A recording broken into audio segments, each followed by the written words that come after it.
கனமழை காரணமாக சிக்கிம், அசாம் உள்ளிட்ட இடங்களில் பொதுமக்களின் இயல்பு வாழ்க்கை பெரிதும் பாதிப்பு. சிக்கிமில் நிலச்சரிவு ஏற்பட்டு வெள்ள நீர் ஓடும் காட்சிகள்.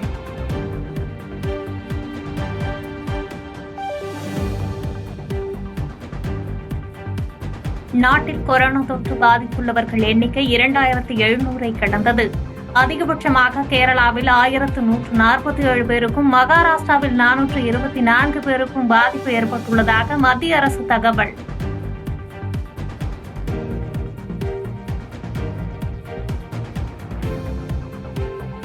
கேரளாவில் கொரோனா தொற்று அதிகமாக பரவி வருவதன் எதிரொலி. முகக்கவசம் கட்டாயம் என அம்மாநில முதலமைச்சர் பினராயி விஜயன் அறிவுறுத்தல்.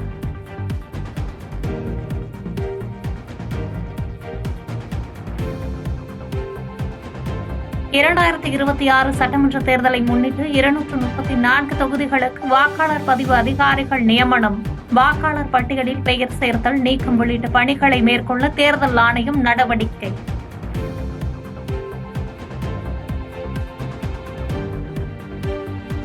மறைந்த தமிழ்நாடு அரசின் தலைமை காஜி சலாவுதீன் முகமது சாகிப் குடும்பத்தினருக்கு அதிமுக பொதுச் செயலாளர் நேரில் ஆறுதல். வயது மூப்பு மற்றும் உடல்நலக்குறைவால் மே 24 உயிரிழந்த நிலையில் இன்று நேரில் சந்தித்து ஆறுதல்.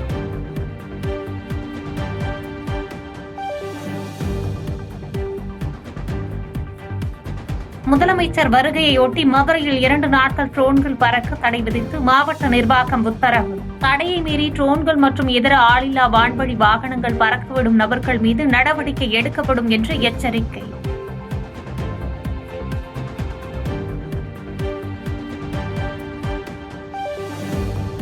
தமிழக அரசு பணிகளிலிருந்து இன்று ஒரே நாளில் 8144 பேர் ஓய்வு. சென்னை தலைமைச் செயலகத்தில் மட்டும் 30 பேர் வரை இன்று ஓய்வு பெறுவதாக அறிவிப்பு.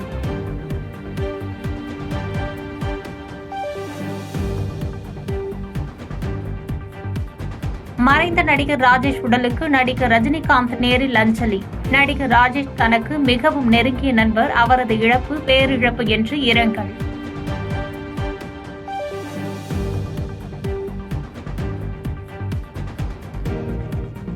சீனாவிலிருந்து இறக்குமதியாகும் அலுமினியத்திற்கு அமெரிக்க அதிபர் டிரம்ப் 50% வரி விதிப்பு. வர்த்தக ஒப்பந்தத்தை மீறியதாக சீனாவின் மீதான வரி விதிப்பு ஜூன் 4 முதல் அமலுக்கு வரும் என்று டிரம்ப் அறிவிப்பு.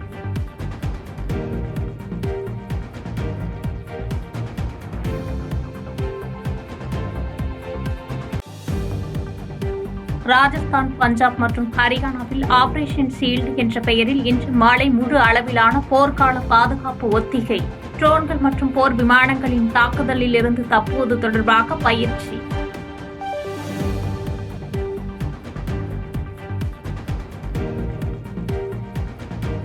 போபாலில் பிரமாண்டமான மகளிர் பொதுக்கூட்டத்தில் இன்று உரையாற்றுகிறார் பிரதமர் மோடி.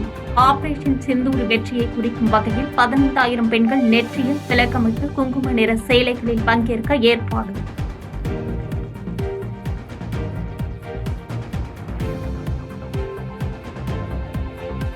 கடந்த கல்வியாண்டின் கட்டணமில்லா பயண அட்டையை காண்பித்து அரசு பேருந்துகளில் மாணவர்கள் பயணிக்கலாம் என்று அமைச்சர் சிவசங்கர் அறிவிப்பு. புதிய பேருந்து பயண அட்டை அவரவர் கல்வி பயிலும் பள்ளி, கல்லூரியிலேயே இணையதளம் வழியாக பதிவிறக்கம் செய்ய ஏற்பாடு என தகவல்.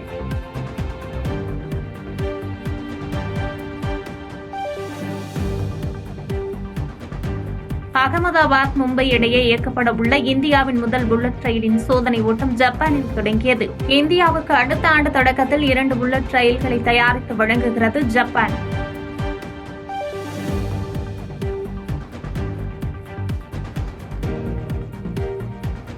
ஆன்மீகத்திலிருந்து திருக்குறளை சில அரசியல் சிந்தனையாளர்கள் பிரிக்க பார்ப்பதாக ஆளுநர் RN ரவி குற்றச்சாட்டு.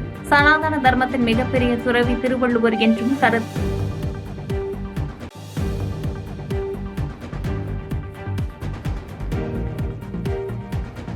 அறிவுரை வழங்குவதாக தெரிவித்து பள்ளி மாணவர்களிடம் தவறான கருத்துக்களை பரப்புவதாக தாவேக தலைவர் விஜய்க்கு மாணவர் அமைப்பான அகில பாரதிய வித்யார்த்தி பரிஷத் கண்டனம்.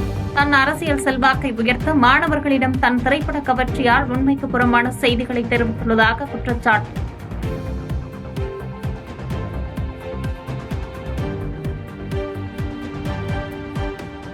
நானே புதிய கட்சிதான், புதிய கட்சிகள் குறித்து விமர்சிக்க கூடாது என்று கமல்ஹாசன் கருத்து. தனது குரல் ஒரு பாரபட்சமில்லாத தமிழர்களுக்கான குரலாக மாநிலங்களவையில் ஒலிக்கும் என்று பேட்டி. நானே புதிய கட்சி தான், அதனால புதிய கட்சிகளை பற்றி விமர்சிக்க கூடாது. நன்றி. பாமக பொறுப்பாளர்களுடன் 2வது நாளாக இன்று ஆலோசனை நடத்துகிறார் அன்புமணி. காலையில் தருமபுரி, சேலம் மற்றும் மாலையில் அரியலூர், பெரம்பலூர் மாவட்ட நிர்வாகிகளுடன் ஆலோசனை நடத்த திட்டம்.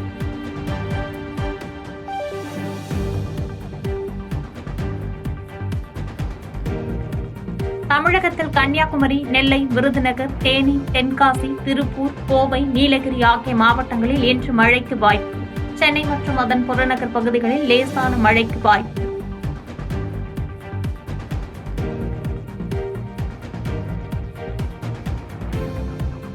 குற்றால அருவிகளில் தொடர் வெள்ளப்பெருக்கு. சுற்றுலா பயணிகள் குளிக்க விதிக்கப்பட்ட தடை 7வது நாளாக இன்றும் நீடிப்பு.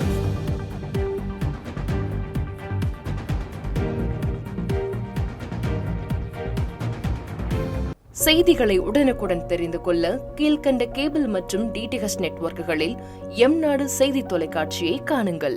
பாதகம் செய்பவரை கண்டால் நாம் பயம் கொள்ளலாகாது பாப்பா. மோதி மிதித்துவிடு பாப்பா, அவர் முகத்தில் உமிழ்ந்துவிடு பாப்பா. அண்மை செய்திகளை உடனுக்குடன் தெரிந்து கொள்ள இணைந்திருங்கள் எம்நாடு தொலைக்காட்சியுடன்.